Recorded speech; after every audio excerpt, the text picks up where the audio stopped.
J'espère que tu vas bien par la grâce de Dieu. En tout cas, que le Seigneur te bénisse en ce moment. Je pense que par l'intermédiaire de cette vidéo, il va te bénir.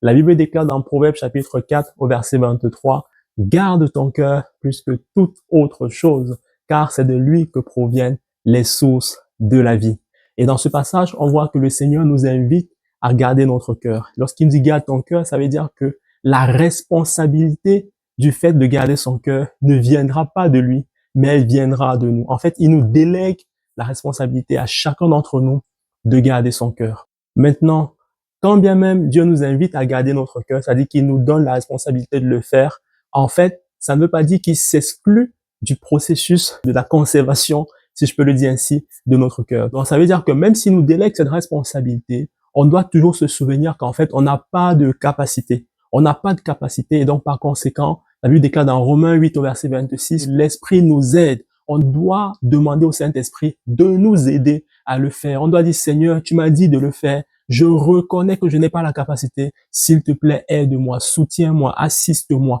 Je veux le faire, mais je n'arrive pas à le faire. Je veux avancer, mais je n'arrive pas à avancer. Je veux garder mon cœur, mais je n'arrive pas à le garder, Seigneur. S'il te plaît, aide-moi. Et alors que tu vas supplier, tu vas demander avec humilité, ce que le Seigneur va faire, c'est qu'il va relâcher, en fait, une onction qui va te permettre, qui va te rendre capable de surmonter la difficulté devant laquelle tu fais face. Je vais prendre une image pour faire comprendre simplement comment est-ce que le Saint-Esprit m'a éclairé sur ce sujet-là tout récemment en fait. Et je pense que cette image-là va vous bénir. Je vais vous inviter par exemple à prendre simplement un papier.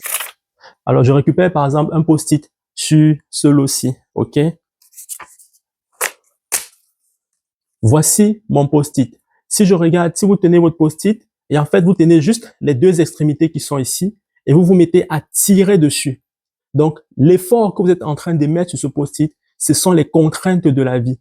Ce sont les gens qui vous insultent, ce sont les offenses auxquelles vous faites face, les réprimandes, les querelles, tout ce qui est fait en fait dans votre environnement pour vous diminuer, pour vous amoindrir, pour vous mettre à plat le ventre par terre. En fait, tout ce que l'ennemi fait, que ce soit au travers des personnes ou au travers des voies intérieures, pour, n'est-ce pas, vous pousser à bout. Ça, ce sont les contraintes. Donc, le post-it représente en fait votre cœur.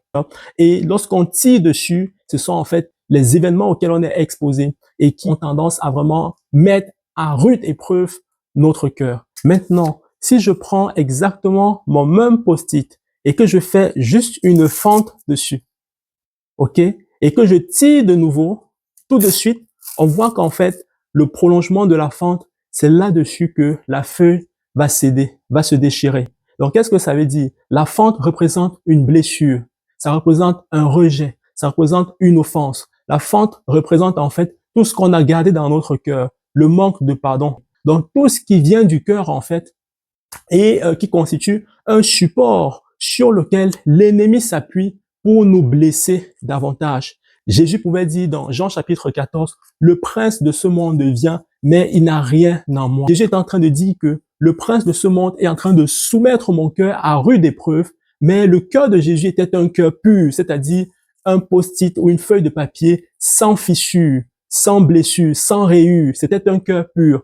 Mais alors que tu ou nous gardons une offense dans notre cœur, cette offense représente une faille, cette offense représente une fissure, cette offense représente, n'est-ce pas, une déchirure. Et chaque fois que l'ennemi va venir et nous attaquer, nous soumettre encore à d'autres épreuves, c'est à partir de cette offense, en fait, que la blessure va gagner davantage de terrain dans notre cœur. Je vais aller plus loin dans la démonstration. Je reprends un post-it tout neuf, ok? Et là-dessus, je vais faire maintenant plusieurs fissures. Et donc, je fais une principale fissure que voici, et je fais d'autres fissures à côté qui sont, on va dire, plus courtes. Elles sont moins hautes que la principale.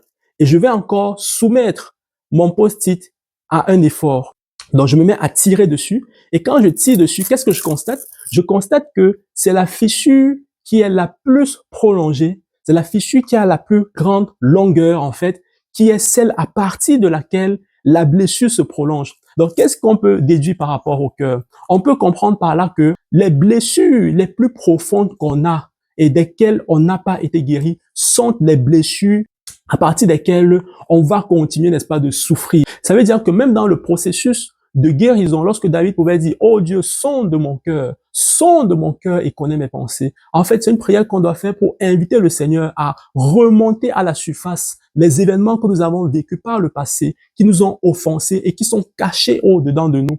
Parce que parfois, il peut se passer des années, plusieurs mois, et on traîne des blessures à l'intérieur. Et parfois, on n'a même pas conscience que certaines réactions que nous avons 5, 10, 15 ans après, en fait, sont simplement des réactions qui sont liées au fait que ces blessures sont encore cachées dans notre cœur. Et à chaque fois qu'on est exposé à une offense, à chaque fois qu'on est exposé à une réprimande, à chaque fois qu'on est exposé à un rejet, c'est toujours à partir de la même blessure cachée au plus profond de nous que la fissure, en fait, va gagner encore du terrain. Et c'est ça qui va encore retarder le processus global de restauration de notre âme, de guérison de notre cœur.